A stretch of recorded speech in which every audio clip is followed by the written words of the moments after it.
রিংবং বোর্ডের মৌজার এই গভীর জঙ্গলে আমরা এটা অবমুক্ত করতেছি। এখানে আমাদের সেনাবাহিনীর লোক আছে, আমাদের ফরেস্টের লোক আছে, বন্যপ্রাণী ব্যক্তিরা উপস্থিত আছে, সিবিজির সদস্যরা উপস্থিত আছে। সবার উপস্থিতিতে আমরা সাপটা অবমুক্ত করবো এবং বনের সাপ বনে আবার ফিরে যাবে। এটা আমরা সাপটা যাতে ক্ষতি না হয় সেদিকে আমরা খেয়াল রাখবো এবং এটার কোনো অক্ষত অবস্থা আমরা ছাড়িয়ে দিচ্ছি। কোনো ক্ষতি নেই, কোনো ক্ষতি হয় না, কোনো আঘাত। এটা সাপটা আনুমানিক 12 ফুট 10 ফুট লম্বা হবে, এর ওজনও প্রায় 8-10 কেজি হবে। ঠিক আছে, ঠিক আছে স্যার।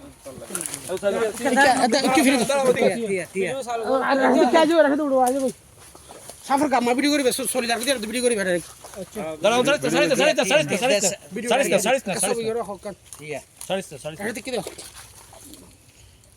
ছবি তুললে ভিডিও না ভিডিও করলো স্যার দেন ভিডিও করলো খালি মানে কিছুই নেই খাবার।